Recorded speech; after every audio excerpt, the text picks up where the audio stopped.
It is the Two Guys Garage Podcast. He is Kevin Bird. I am Willie B. And today, it's all about them columns, baby. Them columns. Not the ones in front of your house holding up the roof. The ones in your car. No, sir. Yeah, hold up your hands. That's right. Yeah, so this is kind of a cool topic because one of the most sort of underrated type things, especially nowadays with all the amenities, creature comforts that you can get on these, it's wild to see the evolution of steering columns, bro, and where it's gone.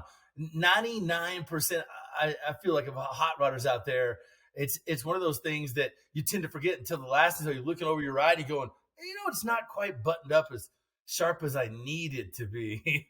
So that's always, kind of presents a problem. No doubt. And like I said, it's overlooked. But, William, we've got a list that actually started to grow from must-haves on an old hot rod. Multiple gears in overdrive, air conditioning because, hey, it's awesome. It's a must. We started talking recently like, a comfortable seat for those long hauls. And, a steering column is huge for a number of reasons. It's got some functions in it, whether you're column shift or whether it's, just blinkers and hazards and basics like that. But positioning that thing where you're comfortable, where you have the best ride, you don't have to put it in the, factory spot. And if you think about a lot of the older cars, they didn't have things like tilt. So, man, being able to add tilt columns to cars that didn't have them, or being able to adjust the position, whether it's in or out, spacers, you name it. To me, driving, you got the wheel, you got your seat, and you got your shifter, and your pedals. Those are the things that you're interacting with constantly. And I think those are critical to kind of get right. It makes the whole driving experience so much more fun. Oh, the ergonomics of it all, and how you fit in all that, and the functionality of it is crucial if you're really banging and doing hard. You've been on everything from a hot rod cruise to a power tour type deal, or just a roundy round where you're racing a ton. It means a lot to have something right there at your exposure that's easily handled, maintained, in an environment that's easy to kind of navigate while all that chaos is going on outside of the car. So it is crucial. My question, man, you mentioned like something I hadn't heard in a long time about changing gears on the column. Hey, when's the last time you drove a 3 on the tree, bro? Because this is something that every one of our farm vehicles had growing up in Kentucky. And it's literally, honest God, one of the first things I learned how to drive was a stupid 3 on the tree, man. Oh, that's awesome. Those are long gone by, but trust me, if you guys ever get in one, you see a clutch and you don't see the gear shifter in the floor, you're like, what's going on? And take that would-be blinker, and that's what you shift gears with. It's wild, man. You can change lanes and shift gears at the same time. Yeah. People forget, man, that one up, and then, you got the reverse, and then second in and up, and third down. It's kind of a wild setup, but honest God, man, so many of our old farm vehicles had that sort of scenario and setup. It's kind of wild to think of. Now, I actually had a Ford Ranchero wagon that had a 3 on the tree that was awesome. Couldn't get out of its own way, but man, it was a cool ride. Well, and basically theft proof at that point. Right. A manual is pretty much theft proof. Put a 3 on the tree, bro, and nobody is driving that. You got to get grandpa out of the house to know how to orchestrate such chaos. Yeah, manual probably knock out half the population, maybe 40% or something, but yeah, you go 3 on the tree, man, you're at the 99% plus. You're good to go. Kids nowadays couldn't handle the chaos on the column that is a 3 on the tree. They just wouldn't know they would spontaneously combust. And Trever, we're laughing at that, but you got to admit, man, 3 on the tree that's a classic, man. That's something that's wild and long gone for sure. Yeah, you don't see very many of them anymore. It's something we get asked about if we sell those. We don't, but yeah, it's a rarity these days. Oh man, I was hoping you'd say yes, because I don't know, that's just something cool about that, But there aren't very many, so I understand not spending a lot of time, and engineering and all that stuff on those. But so what do you do? Real quick, man, what do you do for people that ask about 3 on the tree? Do you recommend something like, dude, get a floor shifter transmission? Like, what's the deal? Well, of course, we sell the column shift, not the 3 on the tree, but we'll sell a column shift for an automatic. or right, like you said, a floor shift with a manual transmission. Um, and so it's not that often we get asked about it, but every once in a while somebody will stop at a show and say, hey, how do I restore this? And there really isn't anybody that makes parts for them anymore. Right. It's a really rare thing Yeah. to see somebody restore a car with a minute. With 3 on the tree, yeah, man. Obsolete, but definitely good theft deterrent. But I imagine anybody building a hot rod nowadays, especially with some of the old cars. So nowadays, you're well aware of all the technology incorporated in that steering wheel, that steering column, all the controls and accesses you have available. However, there was a time where steering column was pretty primitive. And nowadays, to be able to take some of these new amenities and stick in some of these old cars that just had basically a little skinny shaft with like some sort of ugly plastic around it that the steering wheel bolted onto. And if you're lucky, you had a horn. Man, you can really upgrade those things to really spectacular columns now. Trever, tell us a little bit about, where you guys have seen this market growing, because it seems like it is a thing that a lot of people tend to maybe space on, but the really nice cars, those next level tier builds, and people that want a finished look on the inside of the car, man, you're the go-to. Yeah, it's we kind of tell people if you can dream it, we can build it. We've gotten questions. We build aluminum columns. We recently were asked to 24 karat gold plate a steering column because somebody had a build. What was that rapper's name? What was that rapper's name? Come on, man. I don't know who it was, but they asked for it and we did it. It's that's awesome. It was not a pretty rare ask. I think it was the first time that we've been asked that before. I bet you $100 it went in a donk. I have no idea. No, it was a 3 on tree. I do think it went to an Impala, but it was an early Impala. Yeah, man. Wow, to think how that's grown, and definitely one of the things that shows your build is complete and sort of upper tier. That steering column, especially when you're able to put some of these new creature comforts and sort of the architecture of some of this new technology, even in some of the old cars that people have done modern drivetrain swaps in. Right. There's a lot of things that people want to put electronic ignitions, or they're doing LS swaps where it's all modern stuff. We're able to accommodate with kind of a classic looking technology or classic looking package. Let's say you don't even want to upgrade for any reason. What typically goes wrong on an old column? What wears out? What gets sloppy? Everything. What are the most common items that people, get frustrated with, and then just say, "Hey, I'm going to just buy a whole new column," because they're really not that expensive. For sure, it's really everything from the steering box to the steering wheel. Everything wears out over time, and people will put tens of thousands, if not hundreds of thousands, into this build, and then they go to get behind the wheel and they're left with a 50, 60-year-old steering column. Mm-hmm. And so the switches wear out, the U-joints wear out, just everything wears out in them. And so we've had people walk by the booth and say, hey, I put an IDIDIT column on my car. It was the best thing, hands down, that I ever did to my car. Just because they put kind of a more modern column in it.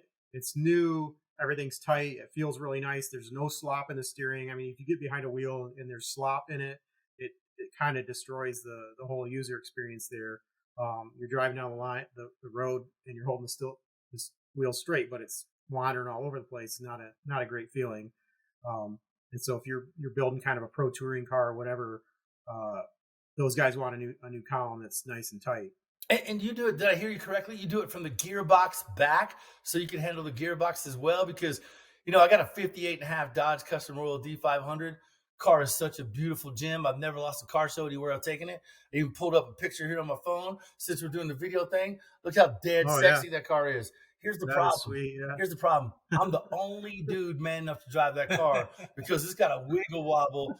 Like, I replaced all the bushings, those knuckles, they have just rubber, like these little rubbery plastic coated pieces. Well, they all blew apart, and I found some dampening material that I made grommets for it and tightened up the bushing significantly. But it's still, man, it's a weeble wobble going down the road, and that's the one thing I've not yet figured out how to straighten up on it. So you guys have the combination of gearbox and columns?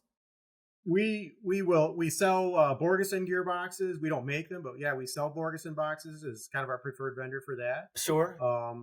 We also sell U joints that eliminate those rag joints, because the rag joints, it absorbs any vibrations from there, but it'll they add a little bit of a slop into that steering mechanism. So if you go to a more of a U joint. Now with the Borgeson box, I've run a number of those too.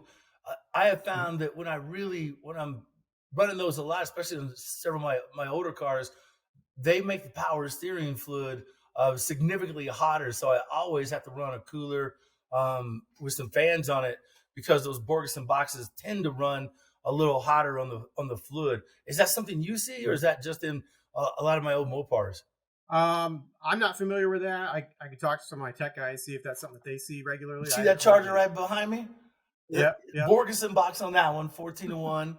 Okay. Right? And I had to put a Maritime coolers on it because it kept blowing power steering pumps because the fluid kept heating up so much. And I went through 2 boxes because I sent the first one back telling them that I thought it was a mistake with the box. But I've got 70 Charger RT 426 Hemi car back here. But yeah, man, I've had to do that a couple times due to that one thing. I'm kind of curious. What kind of driving are you getting those high temps? Just cruising straight, or when you're doing some track or some heavy cornering and higher RPMs where you're really pumping a lot of fluid and compressing and everything? Well, before I got the fan set up, it was just regular driving. I got the fan set up on it, and it cooled it down significantly. But it's still, if I'm banging like this one, as you can tell, it's got those Nito 101s on it, really sticky, 100 wear tread wear tires on it. It's got a pretty beefy suspension on it. I play around on autocross on that 70 Charger behind me. But yeah, that one, even when I'm cranking on an autocross track, it is still run those temperatures I would think maybe check the pump too. If you're going straight and it's getting hot, that gearbox isn't doing much. So it might be just pulley ratio. I've rebuilt the pump several times. Well, that might be the problem right there. You said you rebuilt it, so. Well, no, I set that one off and had to rebuild. I tried new pumps. It's a big. You can jump online to see it. It's a common thing with the Mopars. So I went with the best remedy for this scenario. But I was just curious because it seems to be fairly commonplace for the Mopars that switch up. That's those Mopar things, man. You guys are strange. I don't know what you're doing out there. We just drive our cars hard, baby. But yeah, man, it seems like that's a much better option to go with if you're talking the box and the column, everything's tight and fits and you can rely on it and feel safe with it. Yeah. Well, safety is a big concern. Yeah, no, absolutely. Safety, I think, would be number one, and then just complete drivability and feel and response. And like I said, they've got everything from the box up to the. You guys carry steering wheels too, or just the adapters? We do sell steering. So we sell steering wheels too. Yep. And you guys have a huge variety of columns. I'm sure everybody out there thinking columns of what they have right now, but give us a little bit of example on the stretch and the bandwidth that you guys have, and a lot of them are very I'd say period-like correct almost to some degree. Right. Yeah. So we started out building universal columns, in the hot rod space, and then I think as people started doing restorations for specific vehicle restorations, we've developed very specific application steering columns. So we try to build it so that you just have to you would remove the factory column and you would bolt our steering column right in place. There's no the brackets are welded directly to the column. There's no adapter brackets or things like that you would need to bolt to the column or buy extra or whatever. We try to put everything you need for the swap inside the box. There's some variations there. Some applications had such a different variety of steering boxes, manual boxes, power boxes, different power boxes, and so depending on your application, you might have to pick an installation kit that would come in with the right shafting or the right U joints. But we run everything from late 40s trucks and cars all the way up to kind of early late 70s, early 80s pickup truck, square body, Oh yeah. those types of applications. And like you said, Ooh, you've ooh, got ooh. you've got retrofit that are just bolted, right? And Correct. depending on what Yep. style of Yep. connector you have, you've got like an adapter then that can go to whatever Yep. GM or Ford or Mopar or other type, right?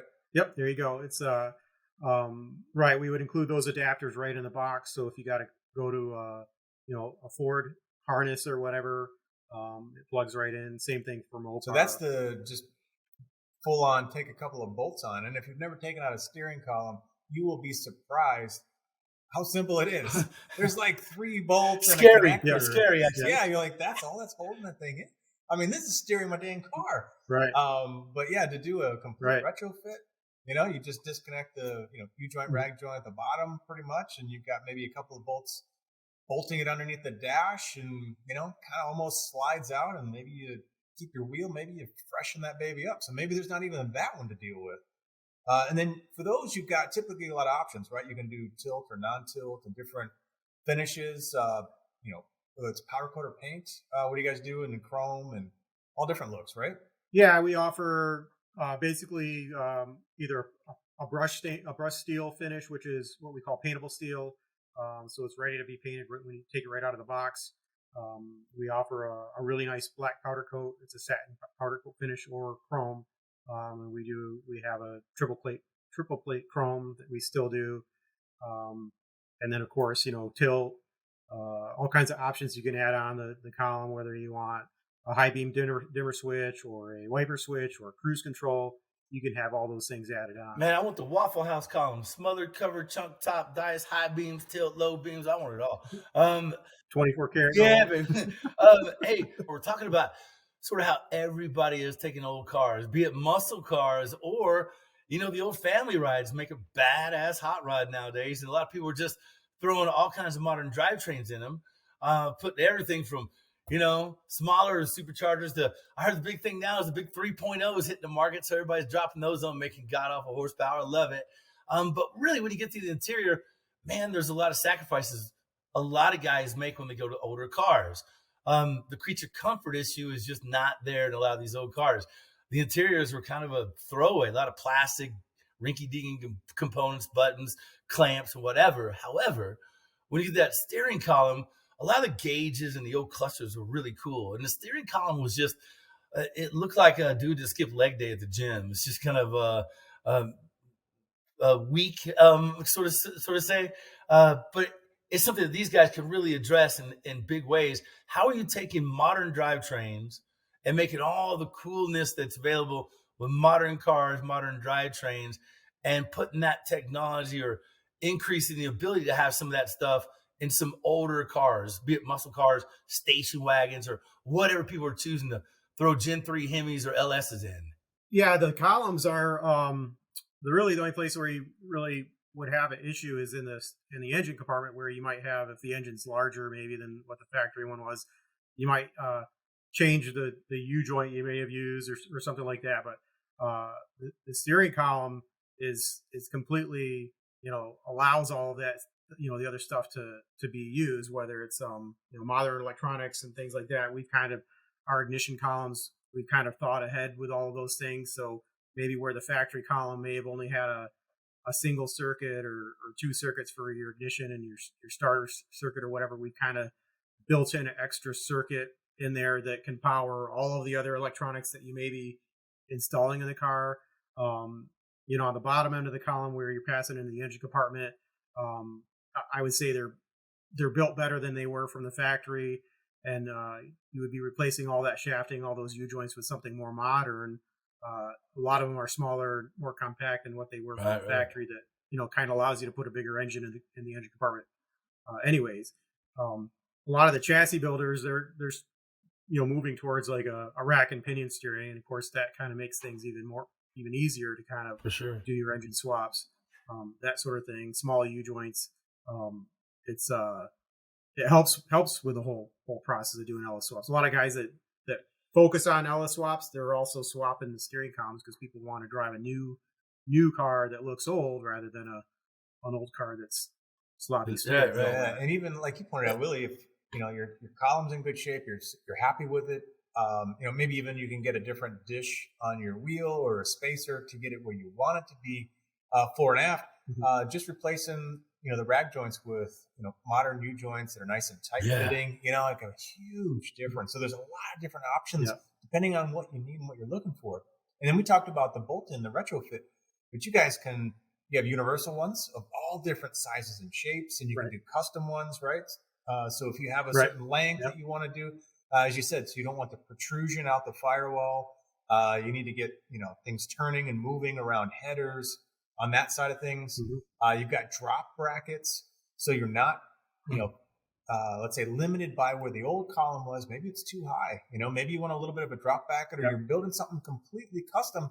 You can put that column and that wheel anywhere you want. And I always recommend get a broomstick and simply put a piece of cardboard in the circle that you want, tack it on the end or anything, a piece of wood, and, figure out where exactly you're most comfortable driving.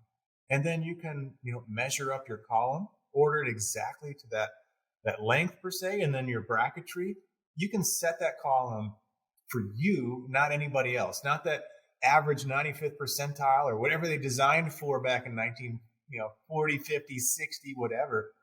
This is now your ride, so you can customize it with the features, but also the comfort, the stretch, the arm position, and it makes such a difference. It feels like your car, not somebody else's car that you're driving. Right.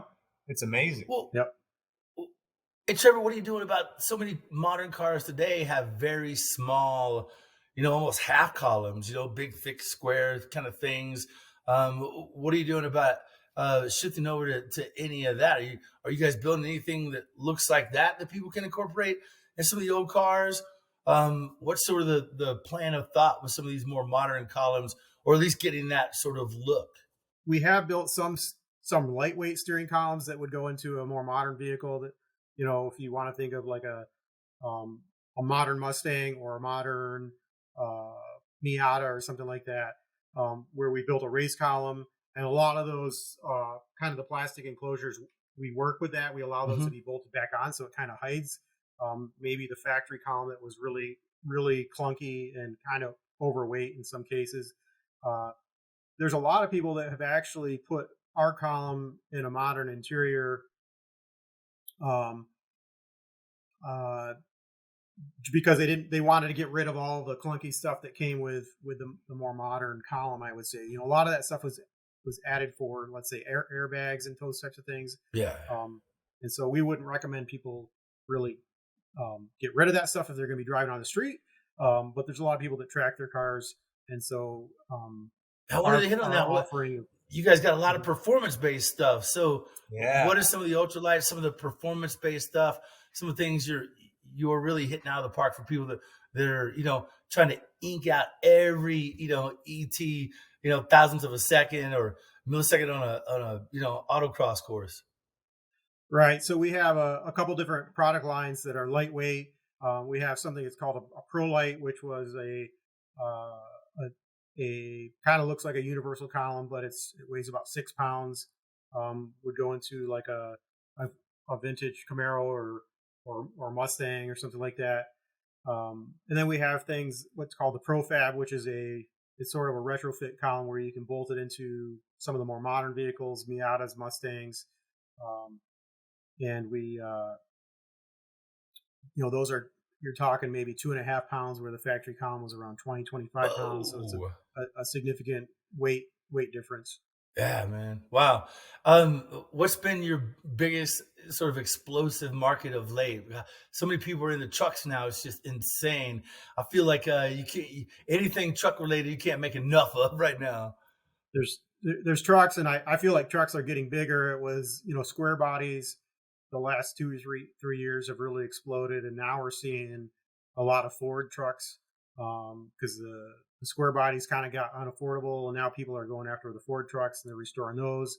We're selling a lot of those. A lot of Impalas, 70s Impalas are kind of picking up. Have you got into any of the Japanese vehicles? Because, sitting right by the Chevy Dodge Charger, if you look right down here, my Skyline, right-hand drive stuff, it's kind of a wild ride. You see a lot of those gaining, I mean, crazy momentum when I take that out to different shows. Yeah, we did do the we've done some Honda and some a Miata column, the Honda column, Profab column, which is the race column. Those were really popular. Huge. We still sell quite a few of those. Yeah. Yeah, man. And the Miatas make great little, banger road course and autocross Yeah, vehicles. People race the crap out of those.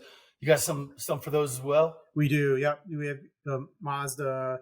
I forget which models they are, but we're just trying to scratching the surface in the Japanese market. But we are working to grow that. And then I hear you have a new Scout column.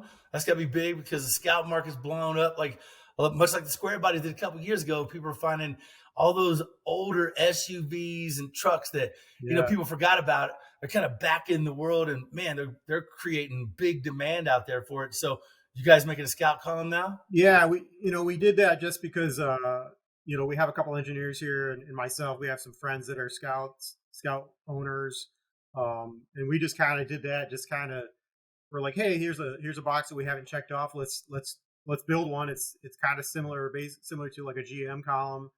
There's a few things that make it a little bit unique, and so we built one, and it's been selling surprisingly well. A lot of it just bolts right in, like all of our other stuff is built. And we've sold quite. We thought maybe we'd sell 2 or 3 of them, and I know that we've far surpassed that. They've been selling pretty well. And one last question about the all the new stuff you guys have out. What are you doing as far as people that want that push button ignition, the start stop, the key fob, the whole push button deal? You guys, I don't know why that's become such a great. I'm so old. I remember when you had 2 cars, one to get or 2 keys, one to get in your door, and the other to start the ignition. How wild is that nowadays? So, what are you guys doing for push button ignitions? Yeah, we came out with a new push button ignition last year. We worked with a company called Vase Technologies, and they are kind of more on the car electronics line, and they had developed this product called SEER, which stands for Smart Entry Exit Recognition, and it uses a key tag that's about 1.5 inches square or rectangular. There's no moving parts on it. There's no buttons, but it has a couple radio technologies and an accelerometer in there. And so as you approach the vehicle, there's a couple radar antennas that get hidden in the vehicle. As you approach, you can program the system to react however you want. Wow. We had them develop a custom firmware for us because we saw people could use this for a push button ignition. And so as you approach the vehicle, you can disable an alarm system. It'll unlock the doors for you within, let's say at 20 feet, it'll, headlights or parking lights will come on to let you know, hey, you're within range. Yeah. Within 5 feet, the door locks unlock. And then you get in the seat and it recognizes that you're inside the cabin. And so when you push the brake pedal, it activates the button. You push the button, start the car. Wow. And then as you shut off the vehicle and exit the vehicle, you walk away from it. It'll lock the doors, engage the alarm if you have an alarm to engage. Wow. Very much the way a modern vehicle is going to work, but it's something you can put into your plastic car. That's so cool, man. That is way cool. So, you guys sell the push button, and you mentioned all this other functionality. Can you get door poppers or whatever is involved through you, or can you go through another company and you can get it all to work together? We sell. We can integrate the system into the steering column, like the button, and we sell a couple different variations. I think we have the recommendation for the door poppers for what you would buy. I can't remember if we put those on the website or not. I think it's in our instructions, like what the recommendation is. That's cool. So you can add on the functionality. Right. Wow. Right. So yeah, you can do your column, get your button in there, and then add on as needed. I'd be so sick. Right. You get within 20 feet of the old Dodge Charger back here, the highway headlights come on and get active. Oh man, shut the front door. Oh, that'd be sick.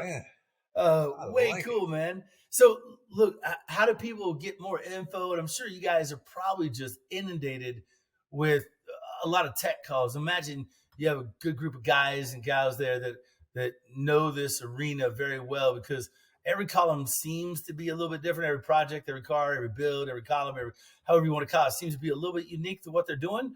So I'm sure you guys got a lot of people there to help out.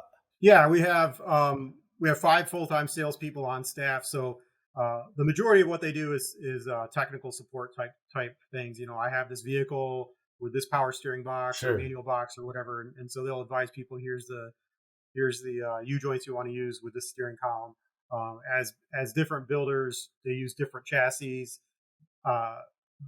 You can't offer just one for any application. Sometimes it's a very specific application, and those guys, they've been doing it for years. They know what to refer people to.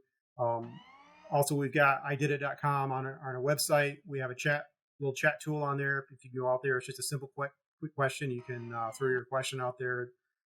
During business hours, we have people staff that monitor that and look for those questions, or just email at sales@ididit.com or tech@ididit.com. Well, Trevor, no doubt I'm gonna be calling you about my '58 Dodge that showed up, because that thing, as fun as it is to get out there and watch people's reaction when they see it, it's a headache to drive, baby.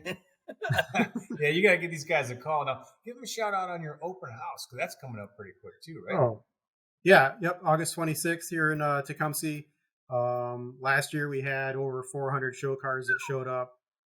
We shut down the street and lined them with cars. Yeah, if you're anywhere in that southeast Michigan, northwest corner of Ohio, etc., these guys are super reachable. The town is awesome. I've been there for the open house. Mm-hmm.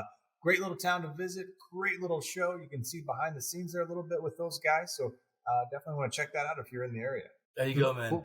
And IDIDIT.com, best way to find everything you guys are throwing at us? IDIDIT.com, yep. There you go, man. And don't forget our show. You can find it on the Motor Trend Network. Check your local listings. Also available in Motor Trend Plus, which is a streaming format. Thanks to our guest, Trever of IDIDIT. Hit up again, IDIDIT.com. He is Kevin Bird. I am Willie B, your producer, Scoop, and executive producer, Bob Ecker. Yeah, don't forget to check out our website, too, twoguysgarage.com. And share your thoughts with us. We're on social everywhere, Facebook, Instagram, and Twitter @2guysgarage. This 2 Guys Garage podcast. It's copyrighted 2023, Brenton Productions Incorporated. All rights reserved. All right, Trevor, side note, man. From box to wheel, what is a typical, power steering setup run? Like with the power steering box, or you're just talking steering column? Steering column and gearbox. I couldn't tell you the gearboxes. We don't sell them that often, but you're talking steering column shafting and a steering wheel. Mm-hmm. I would say if it's a retrofit, you're talking probably $1,200 to $1,500. Oh, not bad. Yeah, for everything. Steering box. I'm not real familiar on the pricing there. I'm going to guess probably somewhere north of $1,000 for the steering box. Yeah, $800 to $1,200.